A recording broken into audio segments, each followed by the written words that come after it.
This video is going to be a faction focus for both the Holy Roman Empire and Denmark, which are both two factions that focus heavily on infantry and anti-armor damage. So here are the rosters of HRE in Denmark.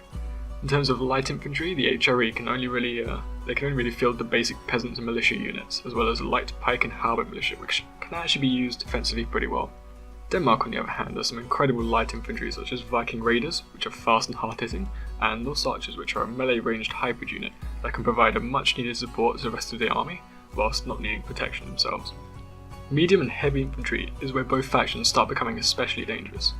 They have a huge amount of choice in this department, able to pick the right infantry type for the scenario or strategy, whether it involves being defensive and tanking out damage, buying time for other units to deal the damage, or being offensive and quickly melting through the enemy's troops.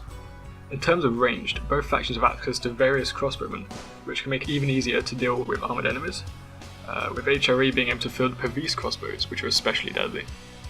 Denmark's ranged units are mostly medium range though, so they do find themselves being the aggressor most of the time, which is a comfortable strategy for them.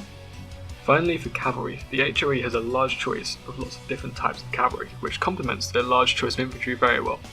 Denmark instead has no shock cavalry, but they've got a very large focus on melee cavalry, the deadly Huskars and Norse war clerics being able to tear the enemy cavalry to shreds before returning to help their infantry.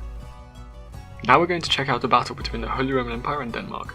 Here you can see the Danish army marching into position, consisting of a dismounted bodyguard, 2 Huskars supported by 2 scouts, 4 Viking Raiders, 4 dismounted Huskars, 2 Norse axemen, 1 Einherjar axeman, 3 crossbowmen and a catapult. They were immediately fired upon by the Holy Roman Empire's own catapult, and in stroke of bad luck, losing 2 of their 3 catapults. Having suddenly gained the range advantage, the HRE choose to hold their ground. Their army consists of a dismounted Ritterbreeder bodyguard, 1 Gothic knight backed up by 2 mounted sergeants and a scout cavalry, 4 armoured sergeants, 6 Veihanders, 1 pilgrim, 1 arquebusier, 1 crossbow militia, 1 peasant crossbowman and their catapult which you just saw. Here is the overhead view of the formations of the armies, and this is where each unit is deployed. Now, the Danish army moves up their crossbowmen and Einherjars to exchange fire with the HRE crossbowmen and arquebusiers.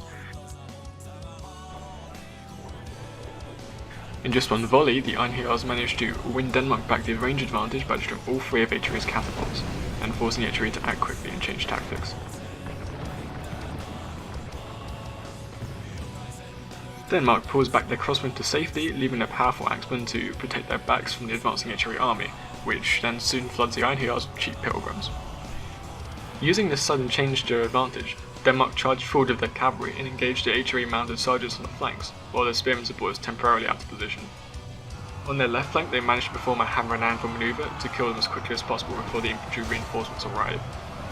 Seeing the huge Danish cavalry strength on the flanks, the HRE decided to use their Gothic knights and scouts to soften up the Danish infantry in the centre, where the enemy cavalry cannot stop them. Just look at the massive damage caused by the heavy shock cavalry compared to the light spear cavalry, which are even struggling against light infantry. As they pull back, the infantry engages like so.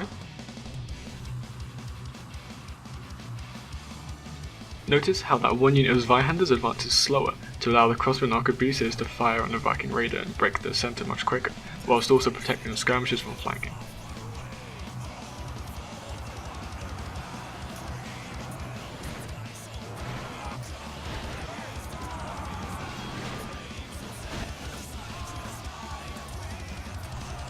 Now, that fresh unit of Veihanders charges what's left of the Viking Raiders, while the Gothic Knights flank around, smashing through their centre and destroying Denmark's right flank at the same time.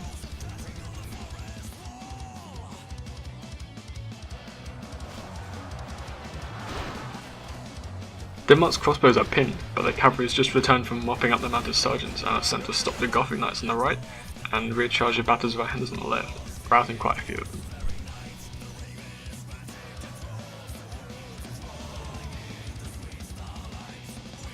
Denmark's cavalry is defeated and the infantry and crossbows chased off, leaving the HRE with a clear victory. The Danish Huskars and scouts performed well in their fights, racking up nearly 400 kills between them, with lots of those being cavalry kills. Infantry that wasn't hit by the Gothic Knights also performed well, but for Denmark the best performing unit in this battle was the Einherjar axemen, killing 393 men and 3 catapults. However, 200 of those were cheap pilgrims, essentially thrown at them to keep them busy while the HRE went to town on the rest of the Danish army, and had they not destroyed the catapults they wouldn't have been cost effective. Nearly every unit performed decently for the HRE, with almost all of their Zweihanders getting over 100 kills, Arquebusiers getting 126 against the unarmoured Viking raiders, and finally the Gothic Knights who racked up over 500 kills, since the enemy did not stop them with spears or cavalry. This is going to end the faction focus of Denmark and the Holy Roman Empire. Even though it was very basic, hopefully it should give you some insight into the strengths and weaknesses of both factions, as well as some mechanics of the mod.